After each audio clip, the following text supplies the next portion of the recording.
السلام علیکم ورحمۃ اللہ وبرکاتہ۔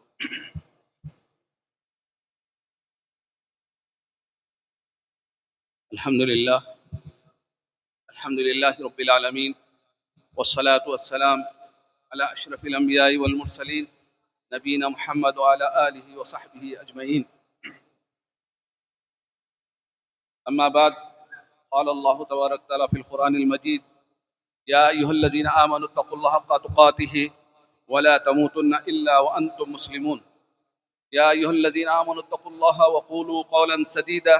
یصلح لکم اعمالکم ویغفر لکم ذنوبکم ومن یطع اللہ ورسولہ فقد فاز فوزا عظیما۔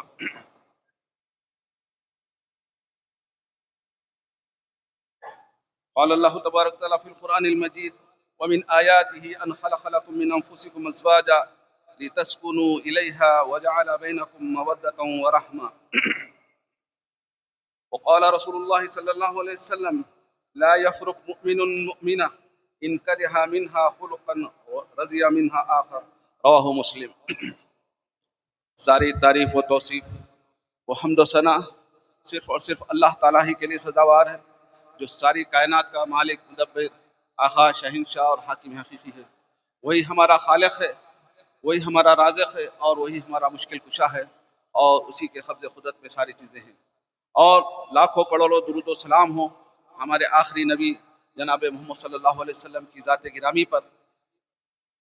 کہ رسول اللہ صلی اللہ علیہ وسلم نے ہمیں ان تمام بھلائیوں اور خیر کی طرف رہنمائی و رہبری کی جن کو حاصل کر کے ہم جنت کو حاصل کر سکتے ہیں، اور ان تمام شر سے بھی ہمیں متنبع فرمایا جن سے بچ کر ہم جہنم سے بچ سکتے ہیں۔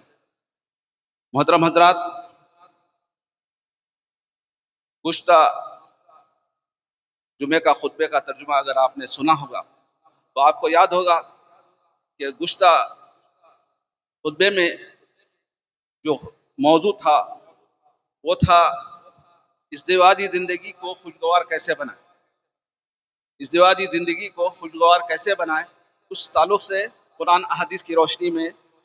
کچھ اصول اور ضوابط بتلائے گئے تھے، اور آج کے خطبے میں بھی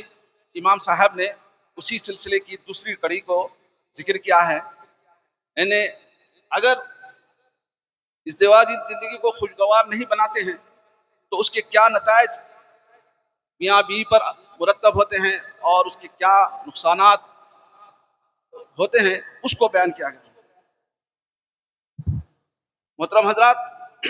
اللہ تعالیٰ نے ہمیں بے شمار نعمتوں سے نوازا ہے۔ جیسا کہ ہم سب سے بڑی نعمت اللہ تبارک تعالیٰ نے اسلام جیسی نعمت عطا فرمایا، اور اللہ تبارک تعالیٰ نے ہمیں اس اسلام کی نعمت کو عطا کرنے کے ساتھ ساتھ اللہ تعالیٰ نے ہماری تمام ضروریات کو بھی اللہ تعالیٰ نے ہمارے لیے مہیا فرمایا ہے۔ جو ضرورتیں ہمارے لیے ہوتی تھی اللہ تبارک تعالیٰ نے ہمارے لیے فراہم کیا۔ اللہ تعالیٰ نے ہمارے لیے آسمان بنایا، زمین بنایا، درخت اگائے، اور چاند ستارے بنائے، اور بے شمار نعمتوں سے اللہ تعالیٰ نے ہمیں نوازا ہے۔ اور یہ ساری دنیا اللہ تعالیٰ نے ہمیں اس لیے بنی، انسانوں کے لیے اللہ تعالیٰ نے بیان کیا، بنایا ہے۔ اور انہی نعمتوں میں سے ایک نعمت اللہ تبارک تعالیٰ نے ہمارے لیے، ہمارے اندر، ہماری ہی میں سے اللہ تعالیٰ نے جوڑے بنائے، یعنی رشتے بنایا۔ اللہ میاں بیوی کا جوڑا اللہ تعالیٰ نے بنایا ہے۔ جیسا کہ میں نے ابھی آپ کے سامنے ایک آیت پڑھی ہے، اس میں سورہ روم کی آیت ہے، اللہ تعالیٰ فرماتے ہیں: وَمِنْ آیَاتِهِ، اللہ تعالیٰ کی نشانیوں میں سے ہے، اللہ تعالیٰ کی ایک نعمتوں میں سے ہے، ان خلق لکم من انفسکم، کہ اللہ تعالیٰ نے تمہارے لیے تمہارے ہی جانوں میں سے، تمہارے ہی نفسوں میں سے جوڑے بنائے۔ اللہ تعالیٰ نے ہمارے جو جوڑے بنائے ہیں، ہمارے جو میاں بیوی کے جوڑے اللہ تعالیٰ نے بنائے ہیں، انسانوں کے لیے اللہ تعالیٰ نے فرشتوں کو یہ جوڑے نہیں بنائے، نہ جنوں میں سے بنائے، بلکہ انسانوں کو انسانوں کے میں سے ہی جوڑے بنائے اللہ تعالیٰ، تاکہ دونوں ایک دوسرے کے ساتھ اچھی طرح سے انسیت کے ساتھ، محبت کے ساتھ اور رہ سکتے ہیں۔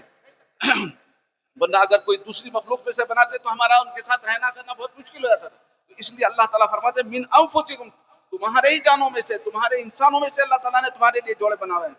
لتسکنوا، اور تاکہ اس کا مقصد اللہ تعالیٰ کیا بیان فرماتے ہیں؟ لتسکنوا الیہا، تاکہ تم اس کے ذریعے سکون حاصل کرو۔ تو جس طرح سے انسان کو بھوک اور پیاس لگتی ہے، اس کے بغیر عام انسان زندہ نہیں رہ سکتا ہے، اسی طرح اللہ تبارک تعالیٰ نے جوڑے بھی بنائے اللہ تعالیٰ، تاکہ ہماری فطری ضرورتوں کو اللہ تعالیٰ پورا کر سکے، کیونکہ اس کے بغیر بھی انسان کیا ہے، زندہ نہیں رہ سکتا ہے، اور اس کے بغیر اس کے لیے رہنا دشوار ہو جاتا ہے، ورنہ اس کے لیے کیا ہے، حرام کاموں میں اس کو ملوث ہو جاتا ہے اور غلط راستے پہ نکل جاتا ہے۔ اس لیے اللہ تعالیٰ ہم یہ جوڑے بنائے لِتَسْكُنُوا إِلَيْهَا، تاکہ تم اس سے ایک دوسرے سے سکون حاصل کرو، وَجَعَلَ بَيْنَكُمْ مَوَدَّةً وَرَحْمَةً، اور اللہ تبارک تعالیٰ نے تمہارے درمیان یعنی میاں بیوی کے درمیان اللہ تعالیٰ نے محبت اور رحمت بنا دی اللہ تعالیٰ۔ ایک ذرا غور کیجئے، کچھ دن تک، ایک دن پہلے تک میاں بیوی میں کوئی تعلق نہیں ہوتا ہے، ایک دوسرے کو دیکھنا تک حرام ہوتا ہے، لیکن جیسے ہی جب نکاح ہو جاتا ہے اور جب ایک دوسرے سے مل لیتے ہیں تو ان کے اندر اتنی محبت اور الفت پیدا ہو جاتی ہے کہ وہ ایک دوسرے کے لیے مر مٹنے کے لیے تیار ہیں۔ یہ محبت کس طرح سے پیدا ہوئی؟ جبکہ محبت تو ایک دوسرے سے برسوں ایک ساتھ رہنے کے کرنے کے نتیجے میں بعض وقت پیدا ہوتی ہے، لیکن اللہ تبارک تعالیٰ کی ایک نعمت ہے کہ اللہ تبارک تعالیٰ نکاح کے فوری بعد جب میاں بھی ایک ساتھ رہتے ہیں تو چند ہی دنوں میں ان کے اندر ایسی محبت اور الفت پیدا ہو جاتی ہے کہ وہ ایک دوسرے کے بغیر رہنا ان کے لیے مشکل اور دشوار ہو جاتا ہے۔ تو یہ اللہ تعالیٰ کی بڑی نعمت ہے کہ اللہ تبارک تعالیٰ نے ہمارے لیے جو جہاں دوسری ضروریتوں کو اللہ تعالیٰ نے پورا فرمایا، وہاں ہمارے اللہ تعالیٰ نے ہماری فطری ضرورتوں کو بھی پورا فرمایا۔ اور یہ ایسا میاں بیوی کا رشتہ ایک ایسا مقدس رشتہ ہے کہ دنیا میں وجود میں آنے والا سب سے پہلا رشتہ ہے۔ سب سے پہلا رشتہ جو وجود میں آیا وہ میاں بیوی کا تھا، وہ ہے جیسا کہ ہم جانتے ہیں کہ آدم اور حوا علیہ السلام کا رشتہ ہے۔ آج سب سے پہلا میاں بیوی کا رشتہ اللہ تعالیٰ،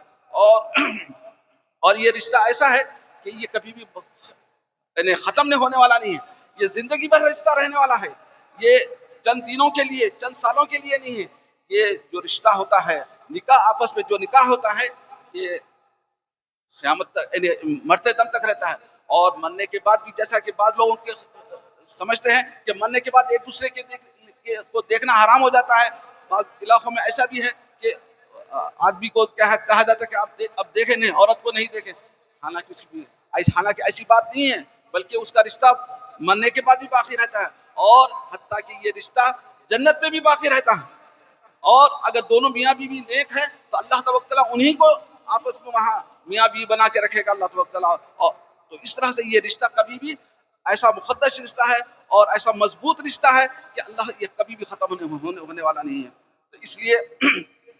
اللہ تبارک تعالیٰ نے یہ جو میاں بیوی کا جو رشتہ ہے اس کو میثاقاً غلیظا فرمایا اللہ تعالیٰ نے۔ یہ ایک مضبوط رشتہ ہے، ایک مضبوط عہد ہوتا ہے یہ، یعنی ایسا چند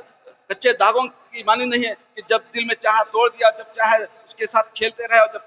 چاہے توڑ دیا، ایسا نہیں ہے، بلکہ ایک مضبوط رشتہ ہے، یہ ایک مضبوط بندھن ہے۔ اس کو کبھی بھی چند الفاظ کے ذریعے یوں ہی توڑا نہیں جا سکتا، اس کو اس کے ساتھ کھلواڑ نہیں کیا جا سکتا ہے۔ اس کو کی بہت بڑی ذمہ داری دونوں پر عائد ہوتی ہے کہ اس رشتے کو برقرار رکھیں اور ہمیشہ باقی رکھیں۔ تو اس لیے اللہ تبارک تعالیٰ بار بار ہمیں اس بات کی تلقین کرتا ہے کہ عاشرہن بالمعروف۔ اللہ تعالیٰ ایک جگہ فرماتے ہیں کہ تم ان کے ساتھ، بیویوں کے ساتھ بھلائی کے ساتھ، نیکی کے ساتھ رہو۔ اور اس کے بعد رسول اللہ صلی اللہ علیہ وسلم نے بھی اپنا نمونہ پیش کیا ہے۔ کیا فرماتے ہیں رسول اللہ صلی اللہ علیہ وسلم؟ خیرکم خیرکم لأہلہ وانا خیرکم لأہلی، کہ رسول اللہ صلی اللہ علیہ وسلم نے فرمایا تم میں بہترین آدمی وہ ہے جو اپنی اہلیہ کے ساتھ اچھے رہتا ہے، اپنی فیملی کے ساتھ اچھے رہتا ہے۔ وَأَنَا خَيْرُكُمْ، پھر اس کے بعد رسول اللہ صلی اللہ علیہ وسلم اپنا نمونہ، اپنا اسوہ بھی پیش کرتے ہیں، اور میں تم میں سب سے زیادہ بہترین ہوں اپنی اہل و عیال کے ساتھ۔ تو رسول اللہ صلی اللہ علیہ وسلم ہمارے لیے یہ رسول اللہ صلی اللہ علیہ وسلم کا نمونہ ہے کہ رسول اللہ صلی اللہ علیہ وسلم اپنے آپ کو فرمانے تم میں بہترین آدمی وہ ہے جو اپنے بیوی بچوں کے ساتھ اچھا رہتا ہے۔ اور اسی طرح ایک حدیث میں رسول اللہ صلی اللہ علیہ وسلم نے فرمایا لا یفرق مؤمن مؤمنہ، کہ کوئی مومن کسی مومن عورت کو نفرت نہ کرے، اس سے بغض نہ رکھے، اس سے نفرت نہ کرے۔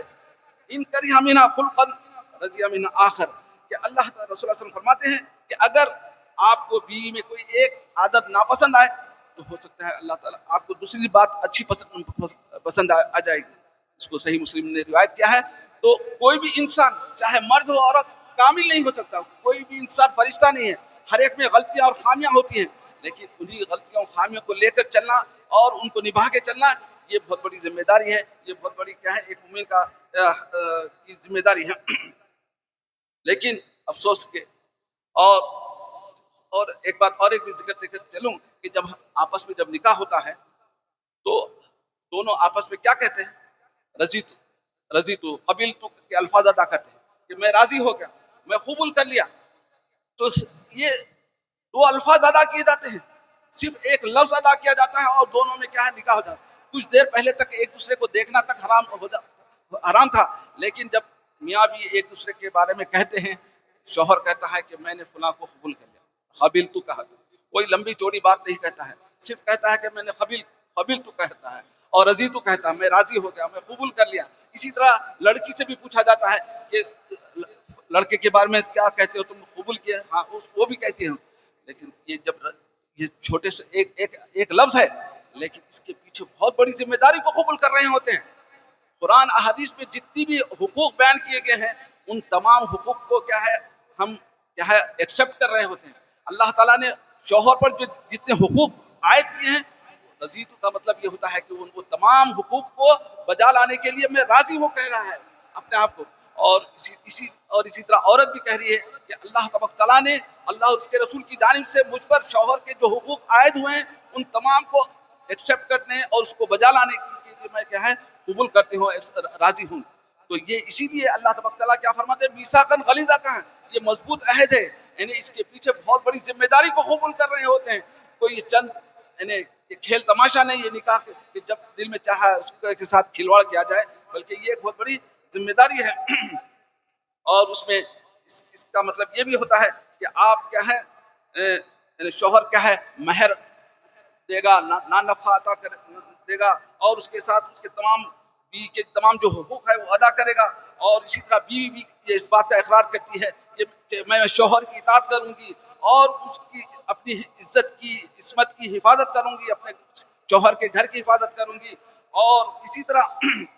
ایک دوسرے کے ساتھ خیانت نہیں کریں گے، ایک دوسرے کے ساتھ وفاداری کا برتاؤ کریں گے. یہ تمام باتوں کا کیا ہے وہ ایک لفظ میں تمام یہ الفاظ پنہا ہے، پوشیدہ ہیں. یہ معمولی لفظ نہیں ہے جو آدمی کہتا ہے، کیونکہ ایک لفظ کہنے سے کیا ہے ایک عورت جو کہ تھوڑی دیر پہلے کے لیے آپ کے لیے حرام تھی وہ آپ کے لیے حلال ہو جاتی ہے. تو اسی طرح لیکن آج کل ہم جیسا کہ ہم دیکھ رہے ہیں معاشرے میں جو ہم دیکھ رہے ہیں کہ ایک رشتہ جو برسوں کے بعد کافی جدوجہد کے بعد بنتا ہے، یعنی ایک رشتہ ڈھونڈنے کے لیے لڑکے والوں کو بھی لڑکی والوں کو کتنی مصیبتیں اور پریشانیاں اٹھانا پڑتا ہے، اور اس کے لیے تحقیق کی جاتی ہے، دیکھا جاتا ہے، فلاں دیکھا جاتا ہے لیکن جب اور اس کے لیے پھر شادی ہوتی ہے اور اس کے اوپر لاکھوں کروڑوں روپے خرچ کیے جاتے ہیں، لیکن اس کے بعد پھر ذری سی انا کے لیے تھوڑے سے غصے کی وجہ میں اور لوگوں کے بہکاوے میں آ کر یا سوشل میڈیا کے غلط پروپیگنڈے کی وجہ سے یہ اس رشتے کو کیا ہے توڑ دیا جاتا ہے، اور طلاق کے الفاظ کہہ کر کیا ہے اس رشتے کو ختم کر دیا جاتا ہے، پوری نسل کو بکھیر دیا جاتا ہے. یہ بہت بڑا گناہ ہے، اور یہ طلاق دینا اللہ تعالیٰ کے یہ آخری حل ہے. یعنی تمام جب صلح کے تمام ضرورت یعنی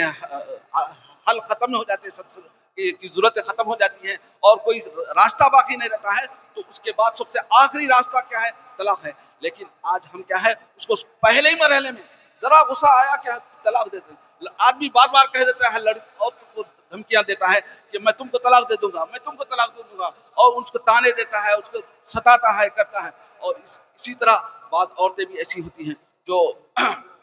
بار بار کیا ہے خلا کا مطالبہ کرتی ہیں. تو یہ بالکل کیا ہے یہ شریعت کے خلاف ہے، اسلامی تعلیمات کے خلاف ہے. اور جیسا کہ ہم جانتے ہیں کہ شیطان کا سب سے بڑا ہتھ کنڈا یہ ہے کہ میاں بیوی میں طلاق پیدا کر دی جائے، میاں بیوی میں اختلافات پیدا کر دیے. شیطان دو چیزوں پر بہت زیادہ کام کرتا ہے. ایک تو طالب علم کے حق میں وہ کیا ہے بہت زیادہ کام ہے، جو علم حاصل کرنے دینی علم حاصل کرنے کے لیے جب وہ نکلتا ہے تو شیطان اس سے کہتا اپنے چیلوں سے اور اپنے سے کہتا ہے کہ ان کو کیا ہے طالب علم کو کیا ہے علم سے روک دیا جائے اور علم حاصل، کیونکہ جب وہ علم حاصل کر لے گا عالم بن جائے گا تو پھر اس کو بہکانا اور اس کو بھٹکانا مشکل ہو جاتا ہے، اور پھر اس کے ذریعے بہت سارے لوگوں کو کیا ہے وہ راہ راست پر لا سکتا ہے. تو اس لیے شیطان چاہتا ہے کہ پہلے ہی مرحلے میں اس کو کیا ہے اس کو روک دیا جائے، اس کو علم حاصل کرنے سے روک دیا. تو سب سے بڑا ٹارگٹ شیطان کا کیا ہے طالب علم ہوتا ہے. پھر دوسرا ٹارگٹ یہ ہوتا ہے کہ وہ میاں بیوی میں اختلافات پیدا کرے، میاں بیوی میں جھگڑا پیدا کرے، اور جب آپس میں جھگڑا پیدا ہوتا ہے تو پوری خاندان بکھر جاتا ہے، پورے سماج میں اس کا بہت سارے مسائل پیدا ہو جاتے ہیں۔ پہلے ہی شادیاں کرنا کیا ہے مشکل ہو جاتا ہے، لیکن جب آدمی کی طلاق ہو جاتی ہے اور غصے میں طلاق دے دیتا ہے تو چاہے مرد ہو یا عورت، دونوں کے لیے پھر بعد میں رشتے آنا اور کچھ مشکل ہو جاتا ہے۔ پہلا ہی رشتہ آنا آج کل کے حالات کے لحاظ سے اتنا مشکل ہو گیا ہے کہ آسانی سے رشتے ملنا کیا ہے بہت مشکل ہو گیا، لیکن جب طلاق ہو جاتی ہے، آپس میں ایک دوسرے سے جدائی ہو جاتی ہے، پھر دوسرے رشتے تلاش کرنا ان کے لیے اور کیا ہے بہت کٹھن ہو جاتا ہے بنا۔ تو یہ تمام چیزیں انسان کو سوچنا چاہیے کہ یہ رشتہ کیا ہے، یہ اللہ تعالیٰ کی طرف سے ہم پر ایک نعمت اللہ تعالیٰ نے عطا کیا تھا، اور اگر ہم اس کو اپنے غصے کی وجہ سے، اپنی انا کی وجہ سے اور لوگوں کے بہکاوے میں آ کے اگر ہم طلاق دے دیتے ہیں تو اس کا خمیازہ آپ ہمیشہ زندگی بھر ایک لفظ ادا کرنے کی وجہ سے آپ کو زندگی بھر پچھتانا پڑتا ہے، زندگی بھر پھر اس کا کوئی مداوع نہیں ہے، اس کا کوئی حل نہیں ملتا ہے آپ کو۔ تو اس لیے ہم کو اس طرح سے یہ کرنے کے سلسلے میں طلاق دینے اور اختلافات پیدا کرنے سے پہلے سوچ سمجھنا چاہیے۔ اللہ تعالیٰ بھی فرماتا ہے وَإِنْ خِفْتُمْ شِقَاقَ بَيْنِهِمَا فَبَعْثُوا حَكَمًا مِنْ أَهْلِهِ وَحَكَمًا مِنْ أَهْلِهَا إِنْ يُرِيدَا إِصْلَاحًا يُوَفِّقِ اللَّهُ بَيْنَهُمَا۔ اللہ تعالیٰ فرماتے ہیں اگر تم میں اختلاف پیدا ہونے کا اندیشہ ہو جائے، ظاہر بات ہے اختلافات پیدا ہو سکتے ہیں، دونوں کے مزاج الگ ہوتے ہیں، دونوں کے دو الگ الگ خاندان کے ہوتے ہیں، لیکن اسی کو نبھا کے چلنا یہ بہت بڑی ذمہ داری ہوتی ہے۔ لیکن اگر اس کے باوجود بھی اگر کوئی اختلافات کا اندیشہ ہے تو اللہ تعالیٰ نے اس کا حل یہ پیش کیا ہے کہ ایک آدمی لڑکی کے خاندان سے، ایک آدمی لڑکے کے خاندان سے مل کے بیٹھے اور مسئلے کو حل کرے، اور اگر دونوں نیک نیت ہے اور دونوں کے اندر کیا ہے مسئلے کو حل کرنے کا ارادہ ہے، اللہ تعالیٰ فرماتے ہیں اللہ تعالیٰ ان دونوں کو نیک توفیق عطا فرمائے گا اور مسئلے کا حل نکال دے گا۔ تو اس طرح سے جہاں مردوں پر ایک بھاری ذمہ داری آتی ہے جو اپنی بیویوں کے ساتھ اچھی طرح سے حسن سلوک کریں، ان کے حقوق کا خیال کریں اور ان کو تان و تشنیع سے بچائیں، رکے رہیں، اور ان کو برا بھلا کہنے اور دھمکیاں دینے سے بچیں، تو وہیں پر عورتوں پہ بھی بہت بڑی ذمہ داری آتی ہے کہ وہ عورتیں بھی کیا ہیں شوہروں کی فرمانبرداری کریں، کیونکہ ایک حدیث میں رسول اللہ صلی اللہ علیہ وسلم نے ایک نیک عورت کی جو صفات بیان کی ہیں وہ یہ ہے کہ ایک حدیث میں رسول اللہ صلی اللہ علیہ وسلم فرماتے ہیں کہ ایک عورت جب 5 وقت کی نماز پڑھ لیتی ہے، رمضان کے روزے رکھ لیتی ہے اور شوہر کی اطاعت کرتی ہے اور اپنے گھر کی حفاظت اور اپنی عزت کی حفاظت کرتی ہے، تو اللہ تعالیٰ رسول اللہ صلی اللہ علیہ وسلم اس کو خوشخبری یہ دیتے ہیں کہ وہ جنت کے جس دروازے سے داخل ہونا چاہے داخل ہو جا سکتا ہے۔ یعنی صرف 4 چیزیں کہی گئی ہیں اور عورت کے لیے کہ اگر یہ 4 چیزوں پر عمل کر لیتی ہے تو رسول اللہ صلی اللہ علیہ وسلم اس کو اس بات کی خوشخبری دیتے ہیں کہ وہ جنت کے جس دروازے سے داخل ہونا چاہے داخل ہو۔ نمازوں کی پابندی، روزوں کی روزے رکھنا، فرض روزے رکھنا، اور عورتوں کے لیے دیکھیے ایک حدیث یاد آ رہی ہے کہ روزوں کا ذکر آیا تو اللہ تعالیٰ نے شوہر کا کتنا بڑا حق رکھا ہے عورتوں پر کہ فرض روزے تو وہ بغیر کسی پوچھے کے رکھ سکے، لیکن اگر نفل روزے رکھنا چاہتی ہے عورت تو اس کو شوہر سے اجازت لینے کا حکم دیا گیا۔ یعنی شوہر سے اتنا بڑا مقام ہے، نفلی روزوں پر کیا ہے شوہر کی اطاعت، شوہر کی اجازت اس کو مقدم رکھی گئی ہے، شوہر کی اجازت۔ تو اس سے اندازہ لگائیے کہ شوہر کا مقام کتنا بڑا ہے۔ اور اسی طرح ایک حدیث میں جو رسول اللہ صلی اللہ علیہ وسلم نے فرمایا اگر میں کسی کو سجدہ کرنے کی اجازت دیتا تو میں عورت کو اس بات کا حکم دیتا کہ وہ شوہر کو سجدہ کرے، لیکن سجدہ کرنا کسی کے لیے بھی جائز نہیں ہے۔ تو اس طرح سے رسول اللہ صلی اللہ علیہ وسلم یہ جو 4 باتیں جو فرما رہے ہیں کہ نمازوں کی پابندی، فرض روزے رکھنا، رمضان کے روزے رکھنا اور شوہر کی اطاعت کرنا۔ شوہر کی اطاعت میں آپ کی کامیابی ہے، اور شوہر کی اطاعت میں ہی کیا ہے گھر کا بننا اور سنورنا اسی میں ہے۔ اگر آپ شوہر کی نافرمانی کریں گے، جیسا کہ آج کل دیکھنے میں آ رہا ہے کہ لوگ عورتیں کیا ہیں اپنے ماں کے بہکاوے میں، اپنے بہن کے بہکاوے میں آ کر کیا ہے شوہر سے بغاوت کرتی ہے، اور اسی طرح شوہر بھی کیا کرتا ہے ماں کے اور بہن کے بہکاوے میں آ کے بیوی پر ظلم کرنے لگ جاتا ہے۔ تو اس لیے جو ماں باپ ہیں ان کے اوپر یہ ذمہ داری ہے کہ اپنے بچوں کی ازدواجی زندگی میں مداخلت نہ کریں، ان کو ان کے حال پر چھوڑ دیں، اور کیونکہ وہ سمجھدار ہیں، بڑے ہیں، اور ان کو ہر دفعہ ہر دن مشورے دینے کی ضرورت نہیں ہے کہ وہ ایسا رہیں، یہ کھائیں، یہ پئیں، وہاں جائیں، یہاں نہ جائیں، یہ بولنے کی ضرورت نہیں ہے۔ وہ سمجھدار ہیں اور ان کو ان کے حال پہ چھوڑ دیں۔ اگر جب آپ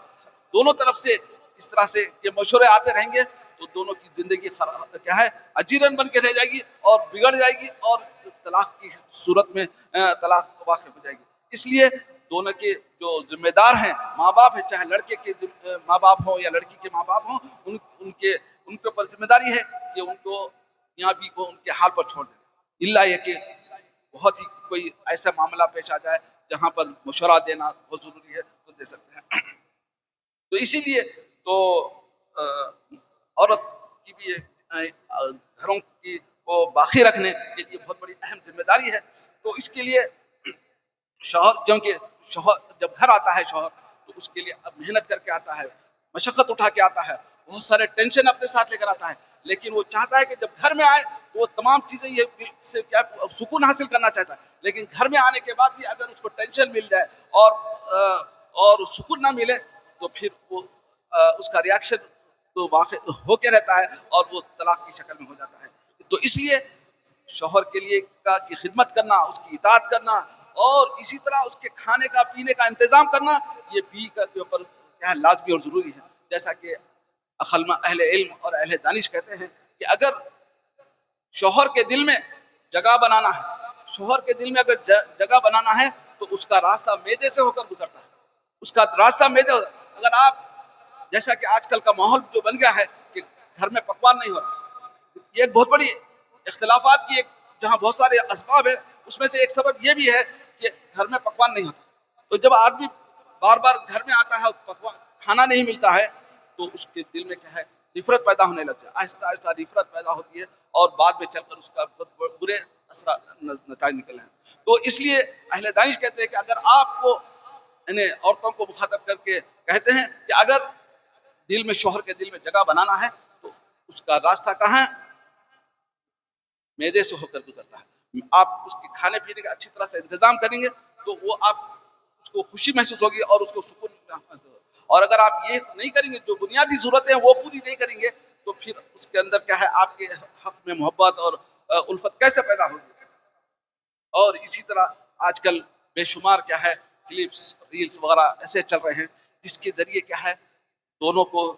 یعنی خاندانی نظام کو بکھیرنے کے لیے کیا ہے کلپس وغیرہ چلتے ہیں، اور لہذا ایسے کلپ سے اور ایسے ریل سے اپنے آپ دیکھنے سے اپنے آپ کو بچا کے رکھیں، جس میں کیا ہے صرف ایک دوسرے سے خیانت کی جا رہی ہے، یا ایک دوسرے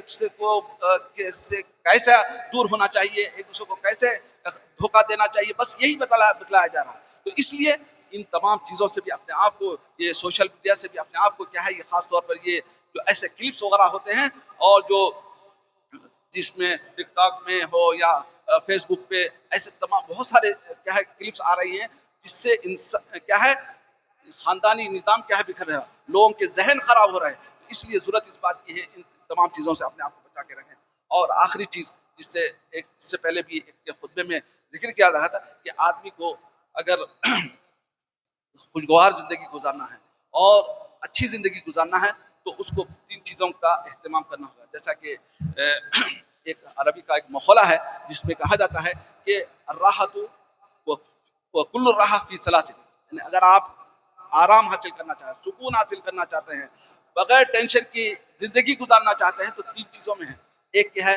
التسامح، ایک دوسرے کو معاف کرنا۔ غلطیاں ایک دوسرے سے ہوتی ہیں، اگر آپ ہر غلطی پہ گرفت کرنے بیٹھ جائیں گے تو آپ کی زندگی کیا ہے اجیرن بن جائے گی، بہت مشکل ہو جائے گی۔ تو اس لیے غلطیوں کو معاف کرنا سیکھیے۔ معافی کرنے میں کیا ہے آپ چھوٹے نہیں ہو جاتے ہیں اور آپ کی عزت میں کمی واقع نہیں ہو جاتی، بلکہ اگر معاف کرنے سے کیا ہے آپ کی عزت میں اضافہ ہوتا ہے، اور جو مزہ اور جو لطف معاف کرنے میں ہے وہ انتقام لینے میں ہرگز آپ کو ہرگز نہیں مل سکتا۔ اور دوسری چیز کیا ہے تفاؤل، کہا جاتا ہے کہ ایک دوسرے سے کیا ہے اچھا گمان رکھیں، یعنی بدگمانی سے بچیں۔ یعنی اختلافات میں جو ایک اہم چیز یہ ہے کہ بدگمانی بھی کیا ہے میاں بیوی میں کے اندر جو بدگمانی پیدا ہوتی ہے اس کی وجہ سے بھی اختلافات نشوونما پاتے ہیں اور بعد میں چل کر بہت بڑے اس کا اثرات مرتب ہوتے ہیں. تو اچھا گمان رکھیں ایک دوسرے بھی، شوہر بھی بیوی کے تعلق سے اچھا گمان رکھے ہمیشہ، اور بیوی بھی شوہر کے تعلق سے اچھا گمان رکھے. ورنہ بدگمانی کیا ہے، پورے معاشرے کو تباہ برباد کر دیتی ہے. تیسری چیز ہے التغافل، یعنی جان بوجھ کر کیا ہے معاف کر دو، یعنی انجان بن جانا. آپ جانتے ہیں کہ غلط کام ہو رہا ہے، یعنی کوئی شرعی لحاظ سے کوئی غلط ہو رہا تو آپ فوری ٹوکنے کا حکم ہے، لیکن کوئی ایسی چیزیں ہیں تو آپ کیا ہے ہر چیز کو کیا ہے نظر انداز کرنا، اور کبھی اپنے حقوق سے دستبردار بھی ہونا کیا ہے، یہ بھی کیا ہے جس کی وجہ سے آپ معاشرے میں اور میاں بیوی میں کیا ہے الفت و محبت پیدا ہوتی ہے. غرض بہرحال یہ چند باتیں تھی جو خطیب صاحب نے ذکر کی تھی. اس کا اگر ہم اہتمام کریں تو میاں بیوی میں الفت اور محبت پیدا ہو سکتی ہے اور خاندان بکھرنے سے بچ جاتے ہیں. اللہ تعالیٰ سے دعا ہے کہ اللہ تعالیٰ ہمیں نیک توفیق عطا فرمائے، جب تک زندہ رکھے ایمان پر اسلام پر زندہ رکھے، اور قرآن حدیث کے مطابق ہمیں زندگی گزارنے کی توفیق عطا فرمائے. آمین یا رب العالمین. سبحانک اللہم و بحمدک، اشہد ان لا الہ الا انت، استغفرک.